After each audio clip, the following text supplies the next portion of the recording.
Hello, and welcome all to the third and final episode of Sips with Sage, a podcast created for International Studies 3001 taught by Professor Fevzi Sarac, wherein we will be exploring the wackiest concepts from the reading for the final week of this class. The readings for this week have been focusing primarily on the role of sports and competition in international politics and diplomacy, specifically the role of large international sporting corporations such as, specifically, the International Olympic Committee. These organizations, once small associations of national athletics teams, have exploded into multi-billion-dollar corporations, which carry with them a level of economic, cultural, and political influence unfitting of a sports organization. So how did the Olympic Committee become so influential on the world stage? And what sort of impact have these games had on the world scene? To understand that, let's do some history. The first Olympic Games were held in 776 BC in the city of Olympia, located on the western coast of the Peloponnese region of Greece. According to Aristotle, these initial games were comprised of only one event, the 200-yard sprint, also known as a stadion. The champion of these first games was a local baker called Groivos of Elis. For centuries following these first games, every 4 years they were held again, each one being bigger and better than the last. These games would draw athletes from city-states across the ancient world, some traveling from as far away as Carthage, which is modern-day Tunisia, to compete in the games. A journey so important to the people of Greece that in many places it was forbidden to attack, rob, or endanger a traveling athlete in any way. During the 400s BC, the height of the era of Greek city-states, it wasn't at all uncommon for warring countries to call a truce for the duration of the games so that their athletes may safely compete in the games, competitions which would often carry with them broader political implications. Just like with today, which country won what events and the general conduct of the athletes would influence diplomatic relations between states. The Olympic Games became such an influential aspect of Greek politics that the 4-year Olympiad, or the time between games, became a standard unit for measuring large quantities of time. Eventually, in the 300s AD, the games were outlawed by the newly Christian Roman Empire, who forbade the practice of heathen rituals. Since the Olympic Games were held in the honor of and named for Zeus Olympiad, or Zeus the King of Olympus, then the games were not allowed to continue. It wouldn't be until 1896 that the games would make their triumphant return. The 1896 Summer Olympics, hosted by the newly formed International Olympic Committee and funded by the Greek royal family, was held in Athens. These games consisted of a total of 43 events over 10 disciplines, including, but not limited to, wrestling, fencing, archery, swimming, heavy lifting, tennis, cycling, and, most importantly, running. 14 countries participated in these games, those being the United Kingdom, the United States, France, Germany, Italy, Austria-Hungary, Australia, Switzerland, Bulgaria, Denmark, Sweden, Chile, and Greece. These initiatory games were generally regarded as a great success and established a long-standing tradition of international cooperation, despite the relative failure of the next few games. The 1900 Olympic Games were held in Paris as an exhibition of the 1900 World's Fair, and were conducted rather successfully, with 18 new countries participating and over 1,000 athletes competing. However, the games that followed would almost be the end of the Olympics altogether. The 1904 Olympic Games were held in St. Louis, Missouri, and were held in tandem with the Louisiana Purchase Exhibition, also known as the 1904 World's Fair, which celebrated the 100-year anniversary of the Louisiana Purchase. These games were held during the height of the Russo-Japanese War, which had caused high political tensions in Europe at the time. These tensions, along with logistical issues in traveling to America, meant that very few foreign athletes could attend the games at all. It's estimated among historians that only 12 countries participated in the 1904 Olympics, as compared to over 30 participating nationalities in the previous games. Of the 651 competitors present, only about 75 were from foreign countries, the rest of which being American. The events themselves were horribly mismanaged, with the most blaring example of this being the men's marathon. This event, with 32 competitors from 7 nations, was held at 2:30 in the afternoon on August 30th, the hottest time on the hottest day of the year. The course itself was extremely dusty and had only 2 water stations along the entire 24-mile course. One at the 6-mile mark and the other at the halfway mark, meaning that there wasn't any watering stations after the halfway mark for a marathon. These conditions were so harsh that only 14 out of the 32 runners completed the race at all. Frederick Lors, an American athlete, was initially declared the winner. I kid you not, this man was literally on the podium about to be presented the gold medal by Alice Roosevelt, Teddy Roosevelt's daughter, when an official burst onto the scene and announced that Lors had been disqualified as he had not completed the entire race himself. As it turns out, Lors had thrown in the towel only 9 miles into the race, and he started hitchhiking, and he picked up a ride on a local farmer's truck, which surprised to me. I didn't even know trucks were like a thing in 1904. But yeah, he hitches a ride on a local farmer's truck, and as part of this, he's driving by spectators and waving to them as if it's a parade, which means that there were plenty of witnesses to his cheating. 11 miles into this hitchhiking ride, the truck broke down, and Lors, realizing he was now in first, just kept on running as if nothing had happened. After Lors' disqualification, a new winner was declared. One Thomas Hicks. Now, Thomas Hicks would not find out he was the winner for another week, because at the time of the ceremony, he was actively being treated because he had, I kid you not, crossed the finish line and immediately collapsed. And when I say he crossed the finish line, I mean his 2 personal trainers were carrying him on their shoulders and he was pedaling his feet along the ground, which was technically not illegal at the time for whatever reason. And so the reason that they had to carry him is because they had given his personal trainers had given Hicks this concoction that they had told him was a performance enhancer that consisted of raw egg whites, brandy, and I hope I'm pronouncing this right, strychnine, which is a legit rat poison. So at the time of him completing the race, he finished in second, but he was actively throwing up and hallucinating. And he woke up a week later to discover he had won the gold. So yeah, he was declared the winner.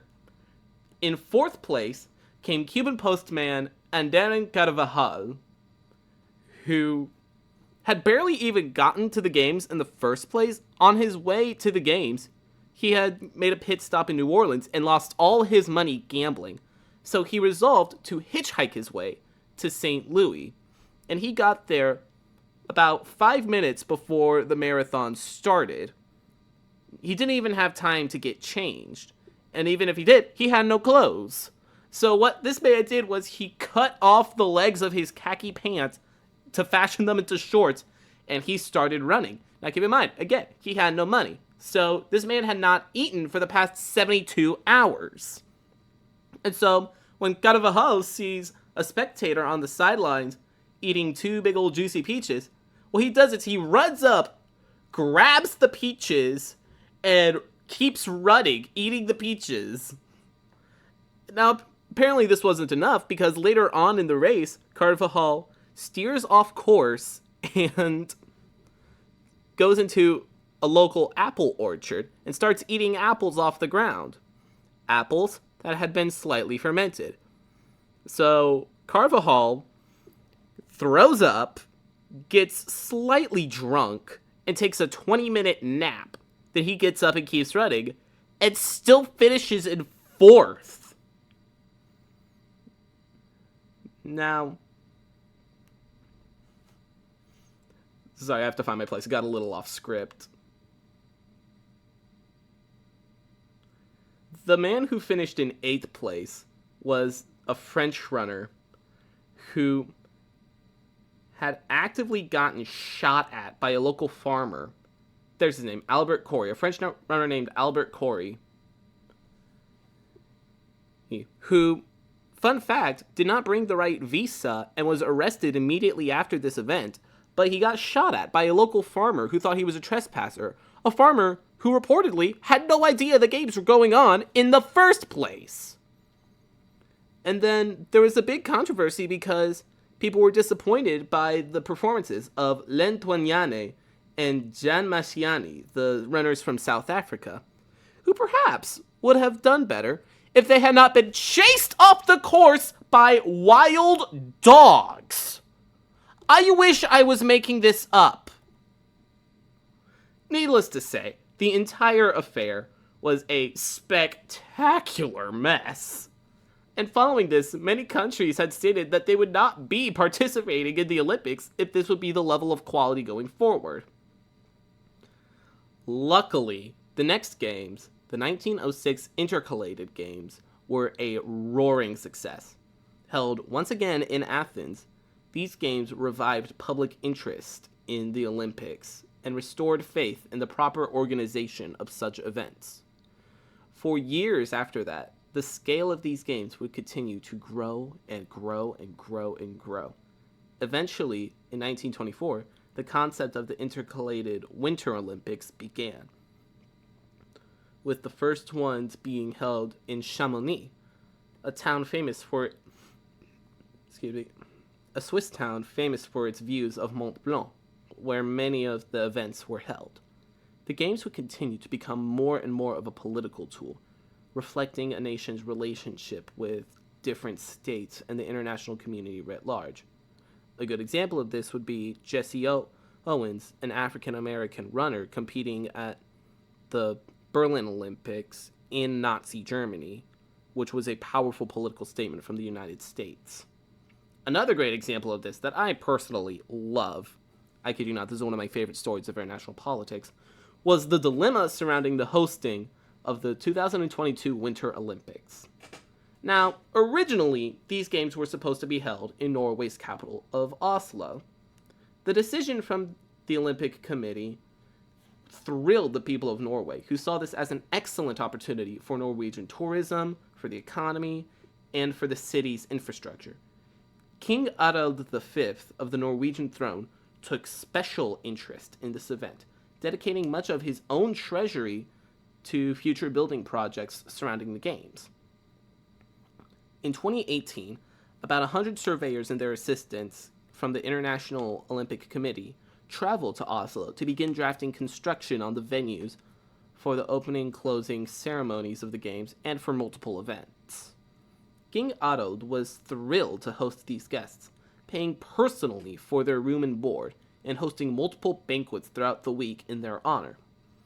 During this time, these surveyors smoked, drank, vandalized royal property, hired prostitutes, and otherwise made fools of both themselves and the crown all around Oslo for the whole week. By the end of the whole thing, these representatives drank nearly $20,000 worth of wine and liquor out of the king's treasury. The royal family was so deeply insulted by this behavior that the following week, King Harald personally drafted a resolution to be brought forth to the Norwegian Parliament revoking the International Olympic Committee's permission to host the games. When this resolution was presented, King Harald himself appeared before the parliament and recounted in detail the rude behavior of the IOC representatives, and in a calm and professional manner, essentially just called these guys a bunch of self-important, privileged degenerates. And they were. Like, you could go find this speech online. It'll take you a minute, but you can find it. It's all this flowery Norwegian, but he's basically calling them a bunch of jerks. It's really funny. In the easiest decision ever made by any parliament ever, a 98% vote was passed. The resolution was passed to cancel the hosting of the 2022 Winter Olympic Games. They later added an addendum to this resolution saying that the country of Norway would never host an Olympic Games, ever, because they're jerks. The IOC being. Now, all of this happened in 2018, which is rather late in the planning process for events of this scale. Faced with this dilemma, the International Olympic Committee had very little time to find a replacement host for the Games. This allowed for a very well-timed bid from the Chinese Communist Party for the Games to be hosted in Beijing, a bid that the IOC accepted. This came at the same time as a series of highly controversial actions from the Chinese authority, such as the continued negligence of multiple international climate agreements, and some speculations surrounding the origins of the COVID-19 pandemic, and the ongoing genocide of the Uyghur people in West China, which, for those of you who don't know, is a small population of Chinese Muslims in the western steppes of the country. More towards Uzbekistan. Due to these political developments, several top-tier athletes flat out refused to go to the Games, and even more had to be bargained with to attend. Specifically, they had to hire out personal security to protect themselves from the Chinese Communist Party because they were afraid of what might happen during the Games. Included in the athletes that did not attend were the entire hockey teams of the United States and Canada. Half of the U.S. curling team, U.S. figure skater Vincent Zhao, and many, many more. This cascade effect from the failed diplomacy of the IOC representatives to Norway resulted in one of the most controversial Olympic events since the 2004 Athens Games. Since their inception, the Olympic Games have served as a political tool for states to compete in a friendly, diplomatic way. These games have built bonds, strengthened alliances, and sparked controversy for as long as they have been around. And while the authority of the International Olympic Committee invites a brand new dimension to the events, they are nonetheless just as, if not more, influential than the games of ancient times. Those first games were held in the honor of Zeus Olympiad, king of the gods, and in this highly political aspect, in a way, they still are. Zeus Olympiad was the god of many things: lightning, rulership, power, but most importantly, he was worshipped as a god of justice, of fair treatment for all peoples. And the Olympic Games' ability to bring leaders together in a collaborative, diplomatic way is reminiscent of the power that the Lord of the Skies once held. These games still stand in the honor of Zeus, in honor of the unwavering influence of justice and the brilliance of a modern society. Thank you for listening. I'd like to shout out Professor Fevzi Sarac for his instruction during this class, and I'd like to thank you all for your helpful input throughout this course. This has been Sips with Sage. Until next time.